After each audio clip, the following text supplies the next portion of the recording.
So I've just shown you how to turn the edges by doing the little pinch and roll over technique. But if your hands have lost some dexterity or that's not a comfortable method for you, one more option is to use the washable Elmer School glue stick the same as before, but also to use a cuticle stick or some sort of a stiletto.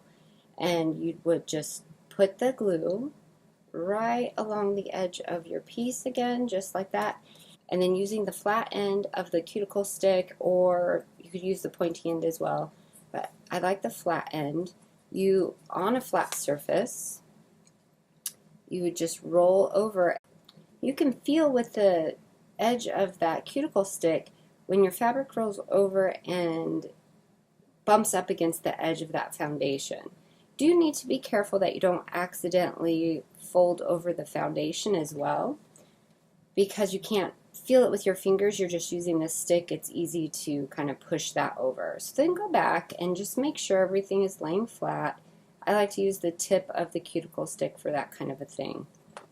And then you'll get a really nice smooth curve with that as well. So let me do the other side for you so you can see it one more time.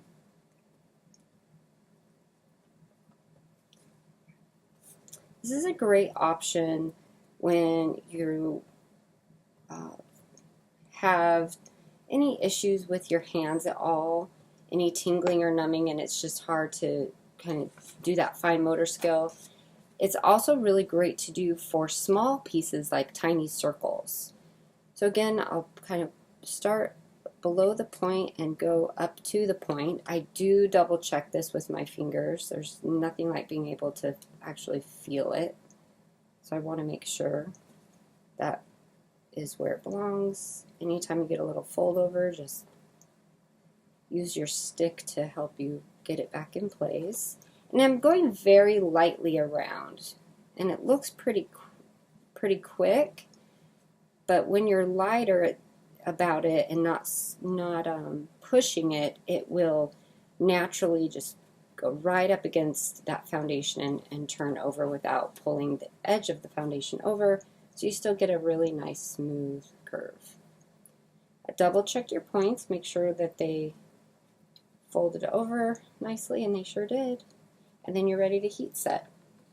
And then after you do all the turning, heat set it, and then you can take care of those points just like I showed you previously.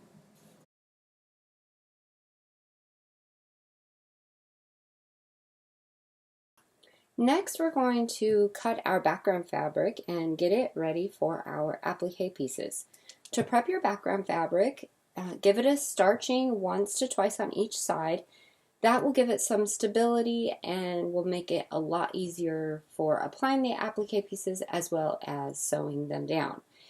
So you can do this in one of two ways, two of my recommended ways. And one is to have a 12.5-inch ruler and simply cut around the ruler on all sides. I'm going to cut on two sides and then turn the fabric around and start with the trued up corner over here and then cut the other two sides. The other option, if you don't have a 12.5-inch ruler and you have something 6.5 inches or larger, is to fold your fabric in quarters and cut from the center out. So that would look like this. So you would fold your fabric, making sure to have about 6.5 or more inches going one direction up. So let's double check. That's about 7, so that's good. And then fold it over the same, so you have about the same width here. And then you'll line up your folded corner at the halfway mark, which would be 6.25. So after you cut it, you would have 6.5 inches. So after you cut it, you'll have 12.5-inch square piece. So lining it up here at the 6.25 point and making sure our folds are straight here, folds are straight going both directions out from the center, and you cut right on that line there. So both of those options work really well. If you don't have a square ruler, whether it's 6.5 inches or 12.5, you can use the measurements on your mat, on your large mat, to help you get your 12.5 inch square piece of fabric. And err on the side of a smidge bigger than a smidge too small, because anytime you put applique onto a background piece of fabric, it can inch in, it can seize in a little bit. So compensate for that by cutting slightly generous. If you want to up your size to 13 inches and then trim it down, you're more than welcome to do that. That's what I recommended for the Shadow Blossom blocks as well. So if you need to do that here, then cut to 13 inches. And if you do that, you'll need to cut your square folded in fourths at 6.5 inches, and that will give you 13.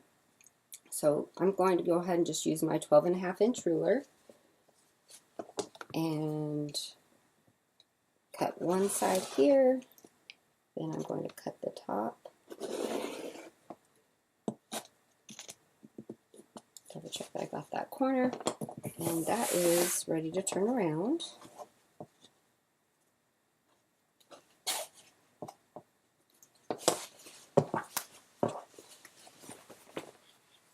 And now I've got that trued up corner got that trued up corner here, and that is ready to line up at my 12.5 inch.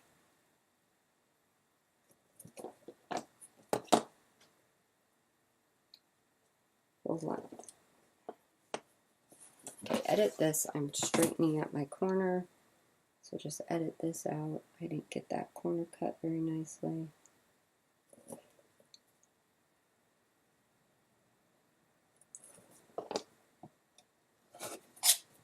Okay. So after you rotate your fabric around, have your trued up corner in your bottom left hand side. If you are left-handed, you'll put it in your bottom right hand side. And then I'm going to line up my ruler, the trued up corner right at the corner of my ruler, and cut the other two sides.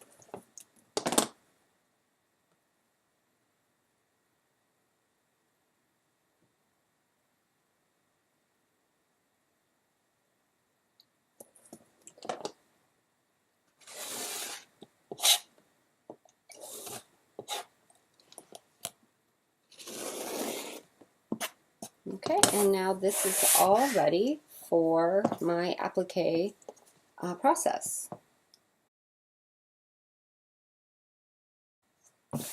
A lot of applique blocks will come with a layout template that you would place underneath, and it will shadow through so you can place the applique pieces in their placement. This pattern doesn't require a layout template. We are going to make measurements on our block here to align our pieces. So we're just going to do a series of folds and a couple of little pencil marks to help you find all of the alignment points for all of the applique pieces. First, I need to press out these creases. I made those when I was showing you how to fold the fabric in quarters and then cut with a square ruler. So I am going to just lightly starch just a little bit and then press them out with my iron.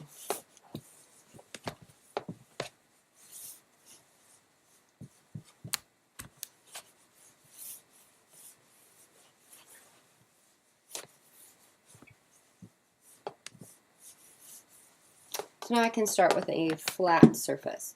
The first thing we need to do is find and make the horizontal and vertical centers, and you just can finger press this. It doesn't have to be pressed with an iron, just a light line. So I'll just finger press that. I'm going to unfold it, flip it around, and find my other center.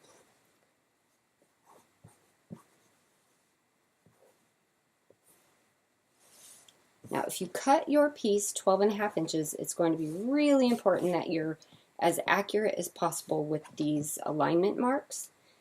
On the actual block, once it is trimmed up, your seam will cross right at these points of the little orange peel leaves and your flower buds. So we want to make sure when we're working from the center out with this block that those points end up in the right spots. So keeping these two lines accurate is really important. Okay, the next thing we need to mark are our points where these will align here, here, and where the center part is going to align. So what we'll do for that is find 3 inches from the center. So here's the center. We're going to do a little tick mark right on that crease, right up 3 inches and down 3 inches, over 3 inches, and over 3 inches. And then we'll do that again. Make a little tick mark right at the seam allowance. So you can measure in 1/4 inch or measure out 3 inches from here. It should get you the same measurement. So let me walk you through how to do all of that. I'm going to use a smaller square ruler. You can use anything that is larger than 3 inches and just a marking pencil. This pencil can go white, pink, and gray. So there's pink, gray, and white, which I love because I can pick which color contrasts the best. So starting from my center out, I'm going to align my ruler here. And if you need to, put a little teeny dot right there in the middle. This will need to be erased because the middle doesn't have an applique. It won't get covered up. So do make sure you use something that is erasable for this point. Marking, let me take a second to talk about friction pens. Anytime you're using heat, don't use them. So we are going to be applying our applique pieces using glue basting and ironing. So if you use a friction pen to mark your points, you could inadvertently get rid of your mark if your iron touches that spot. So I discourage you using friction pens for this. And anytime you do use friction pens, also keep in mind if the temperature gets really cold, your markings can come back. So when I use a friction pen, I do make sure that it is going to be covered up. I'm not using it to mark my quilting or anything that it could come back and make me really, really sad. So the first thing I'm going to do is align my 3-inch point right at the center, and I want this 3-inch line to align with my crease and this 3-inch line to align with my other crease, and then I'm just going to put a little mark right there and right there. I'm going to flip it around and do the same for these 2 lines.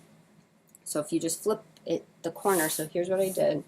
Right now it's up in my upper right, and I'm just going to make it in my lower left, and you'll get the other 2 markings.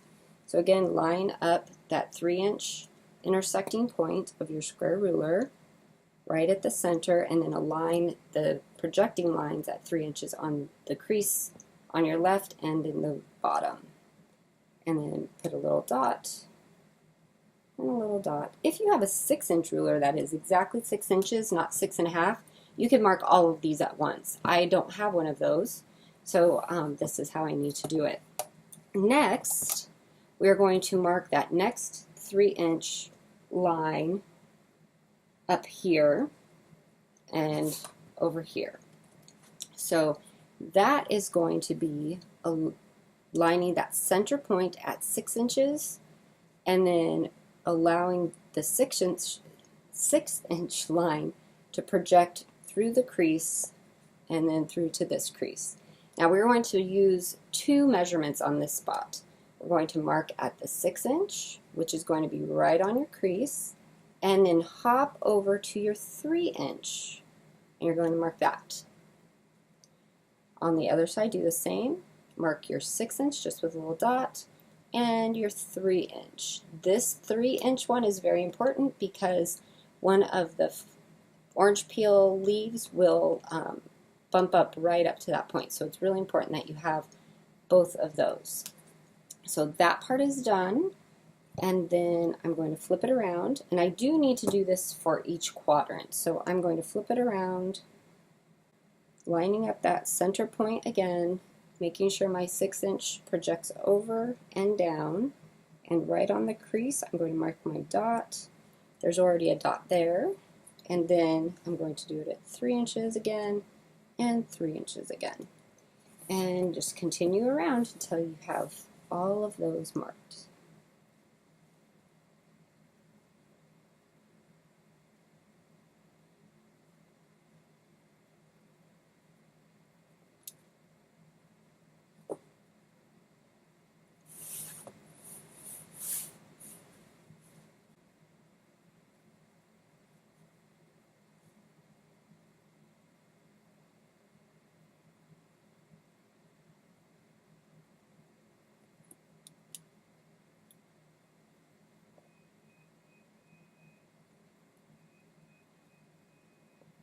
And that one's already marked. So now our background fabric is ready for applying our applique.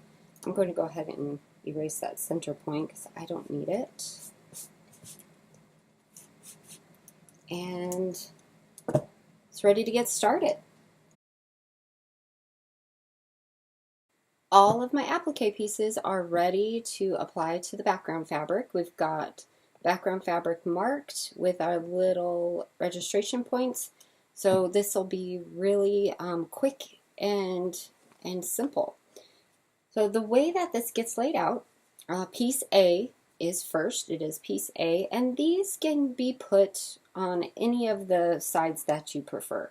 Because I made them 2 different colors, I'm going to put 2 of the same on one side and 2 of the same going the other way.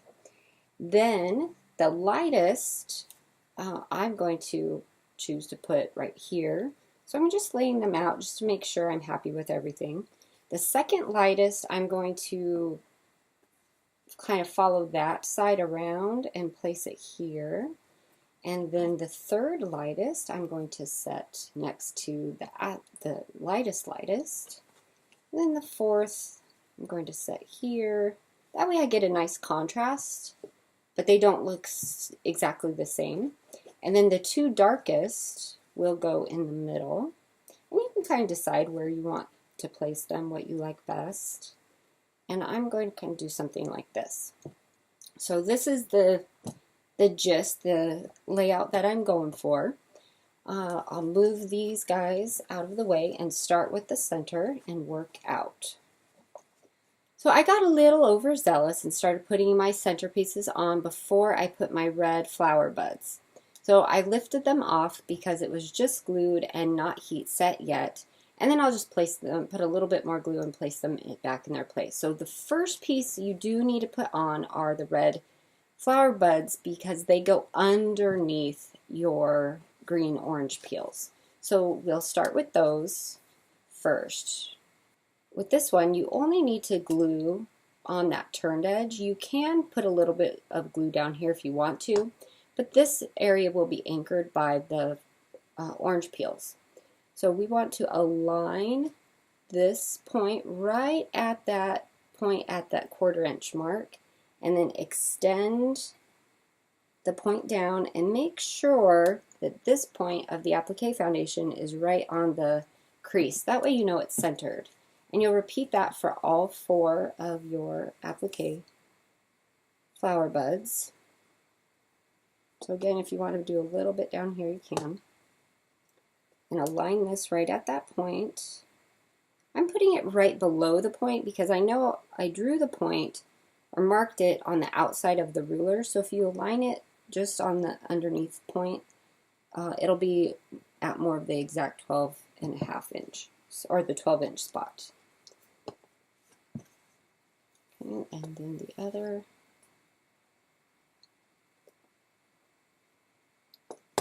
So what I mean by that is right here I'm aligning it just underneath that dot that I drew. That way when I sew, it is the seam allowance will run right in front of it rather than over it. Okay, so that one's ready. Last one. And I'm keeping these all kind of in their spaces so I don't have to worry about trying to figure out what went where. Maybe a little bit there just for fun. And put that one in its spot. Double check that that is aligned, and it is. All right, now I'm going to go ahead and do my center pieces. You can do either the center ones or these. It doesn't matter which ones you choose to do first because these will all bump up together. They don't over or underlap. So when you do them, they won't get in the way of anything. Do make sure that these rest on top of any ends of your red fabric that might be in the way because this needs to be tucked underneath your greens.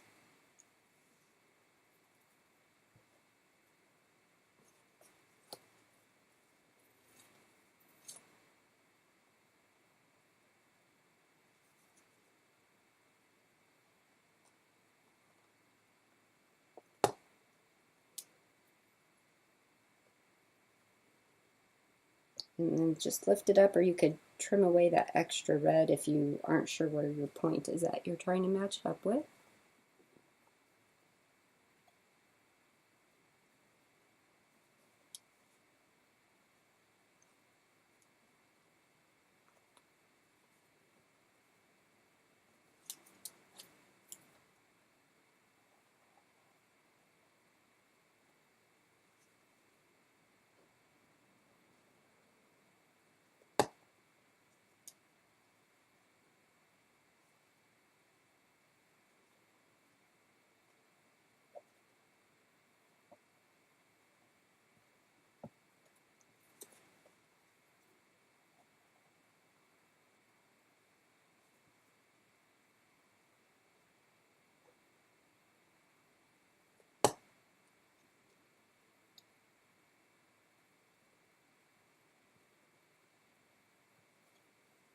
Okay, so those are all placed in their spots.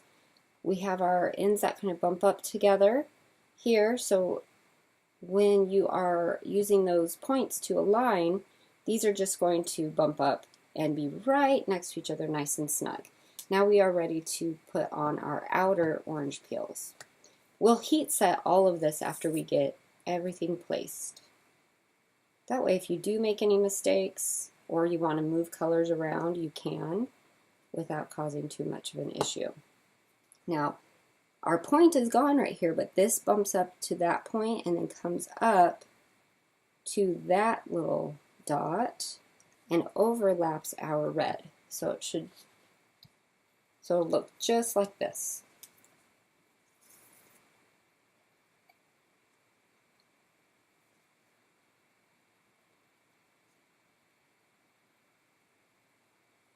And again, we're going to align it right at that little dot, and then all of those points, those 4 points will come together right there. Doesn't that look great?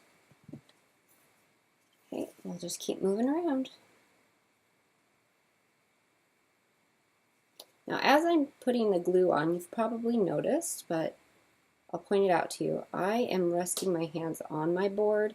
That just gives me some more stability rather than trying to do it up here in the air and it getting a little shaky. We'll put that there, and then this one goes right here.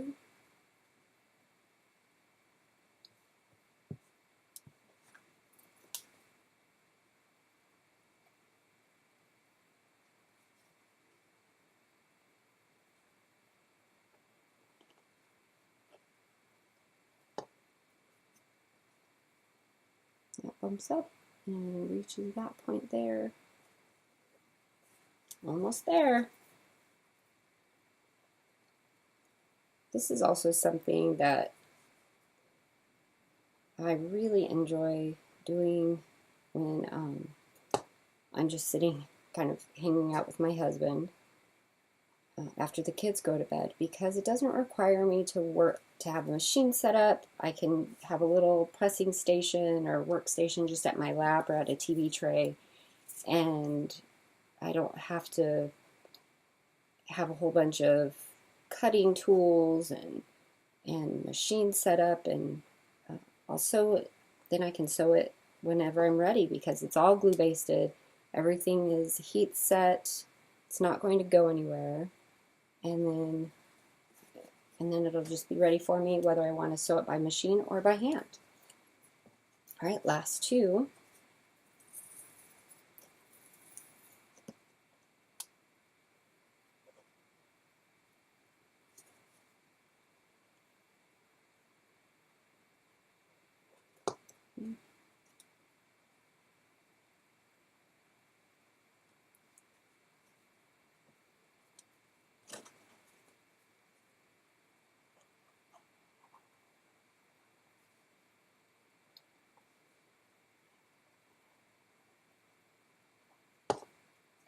And the last one, right in its spot there. All right, if this is ready to heat set, I'm going to heat set it from the back. So flip it on over, get your nice hot dry iron, and just move around the whole piece. Kind of hold your iron in place to allow the heat to go through and dry the glue.